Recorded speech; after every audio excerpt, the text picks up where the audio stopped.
Perpaduan nyali dan hati nurani. Kalau urusan alat bukti, urusan semua fakta sidang, saya kira kalau teman-teman yang sudah mengikuti dari awal, semua sudah terjawab. Sampai sekarang belum angka Rp1 pun yang terkait. Tidak ada, sampai sekarang loh ya. Jadi kesaksian kita ini sudah sampai sekian ini, belum ada angka yang ketemu. Kuncinya hari ini adalah tinggal nyali. Nah, dalam problem nyali ini, itu yang saya alami dalam praktik hukum, baik di sini, di Surabaya, maupun di Jakarta dan daerah lain, tidak semua bernyali.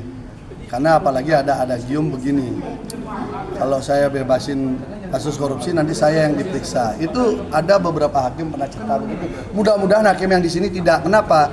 Karena di tempat ini pernah ada putusan bebas. Ya, kasus korupsi, putusan bebas pernah terjadi, artinya ada keberanian hakim.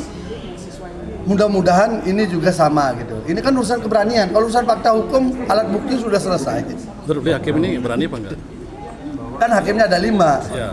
Mudah-mudahan 3 berani minimal. Kalau syukur 5-nya berani kan gitu.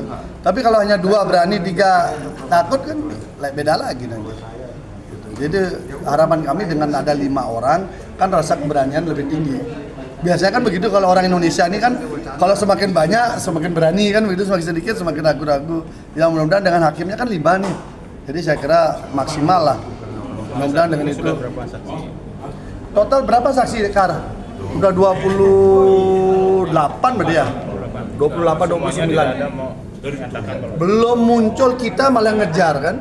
Makanya saya kejar, yang paling saya kejar adalah tolong hadirkan auditor yang membuat hasil audit bahwa ada kerugian negara. Kita yang minta, padahal itu kewajiban JPU menghadirkan dengan gagah berani. Ini loh, saya udah berhasil mengaudit, ada kerugian negara sekian, ini loh ahlinya saya datangkan, kan begitu harusnya. Ini kita yang minta, tolong hadirkan. Tapi kan JPU bilang tidak. Hakimnya, ya itu terserah JPU, ya pingpong begitu. Padahal ini kasus korupsi. Bayangkan, di dalam kasus korupsi, yang mengaudit tidak dihadirkan, yang menyatakan ada kerugian negara tidak dihadirkan, tetapi yang mengaudit HP yang dihadirkan itu loh. Ini kan lucu. Kasus ITE begitu wajar, tapi ini kan enggak. Nah ini yang membuat kita agak bingung. Ahli juga mengatakan kan begitu. Kalau ada aturan seperti tadi, putusan MK 25/2016 sudah mengatakan bahwa harus ada audit dulu baru ada tersangka. Lah ini kan sudah jadi tersangka baru diaudit. yang mentersangkakan sudah naik pangkat. Yang saya khawatirkan sebagai orang Bali, banyak pejabat-pejabat dari luar datang ke Bali, dia melakukan sesuatu di Bali untuk sekedar naik pangkat. Tapi yang kerusakan di Bali kita semua yang harus perbaiki. Nama baik UNED orang Bali yang harus perbaiki. LPD banyak rusak, namanya kita sendiri yang perbaiki.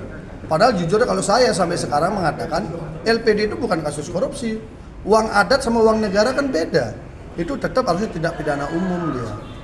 Tapi kan udah korupsi hanya apa?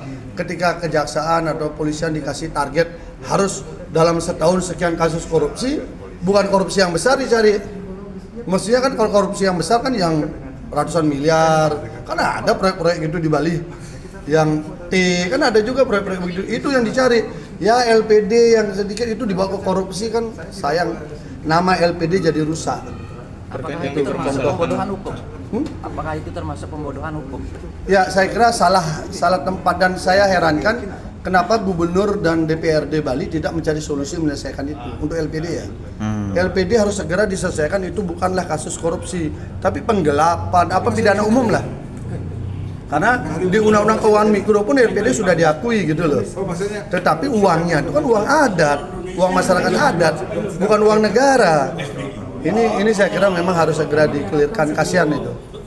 Terkait yang dipromosi Pak Orman tadi.